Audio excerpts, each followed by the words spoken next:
প্রিয় চাকরি প্রত্যাশী ভাই বোনেরা, আশা করি সকলে ভালো আছেন। আপনাদের জন্য আরো একটি গুরুত্বপূর্ণ ভিডিও নিয়ে আমি হাজির হলাম। আশা করি আপনারা উপকৃত হবেন। যারা আমাদের ইউটিউব চ্যানেলে নতুন, অবশ্যই আমাদের ইউটিউব চ্যানেলটি সাবস্ক্রাইব করে বেল আইকনটি অল করে রাখবেন, যেন সবার আগে নতুন নতুন আপডেট জানতে পারেন। যে কোনো প্রয়োজনে যে কোনো তথ্য জানতে আমাদের হোয়াটসঅ্যাপে যোগাযোগ করুন। হোয়াটসঅ্যাপ লিংক আমাদের ভিডিও ডেসক্রিপশন বক্সে পেয়ে যাবেন।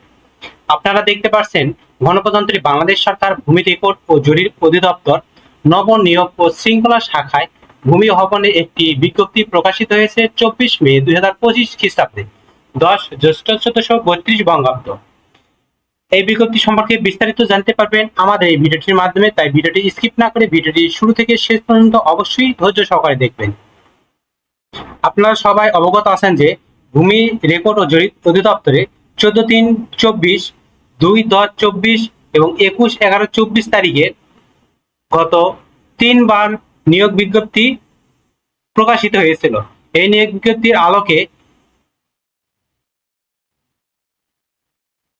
কপিস্ট কাম ব্রেঞ্চ সহকারী পদে 25/4/2025 তারিখে অনুষ্ঠিত প্রিলিমিনারি এমসিকিউ পরীক্ষা অনুষ্ঠিত হয়। এই এমসিকিউ পরীক্ষায় যারা উত্তীর্ণ হয় তাদের লিখিত পরীক্ষার সময়সূচি প্রকাশিত হয়েছে।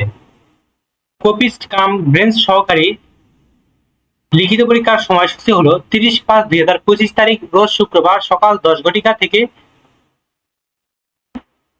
11:30 পর্যন্ত, এবং এই পরীক্ষাটি অনুষ্ঠিত হবে একটি মাত্র স্কুলটির নাম হলো Motijheel model school and college, Motijheel, Dhaka.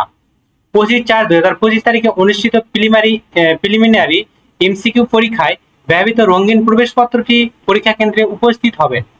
এবং এমসিকিউ পরীক্ষায় যারা যে প্রবেশপত্র দিয়ে পরীক্ষা দিচ্ছেন, অবশ্যই এই প্রবেশপত্র দিয়েই লিখিত পরীক্ষায় অংশগ্রহণ করতে হবে।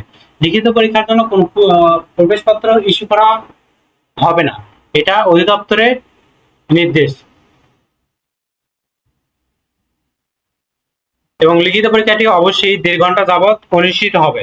এবং এই লিখিত পরীক্ষায় বাংলা, ইংরেজি, গণিত এবং সাধারণ জ্ঞান পরীক্ষা অনুষ্ঠিত হবে। তাই যারা প্রিলিমিনারি বা এমসিকিউ পরীক্ষা উত্তীর্ণ হয়েছেন, অবশ্যই আপনারা লিখিত পরীক্ষার জন্য প্রস্তুতি নেন। এবং লিখিত পরীক্ষাটি অবশ্যই 30 তারিখে অনুষ্ঠিত হবে। আশা করি সকলে বুঝতে পারছেন। পরবর্তী ভিডিওতে নতুন কোনো জব সার্কুলার বা গুরুত্বপূর্ণ ভিডিও নিয়ে হাজির হব। ততক্ষণ আপনারা ভালো থাকবেন, সুস্থ থাকবেন। ধন্যবাদ সকল।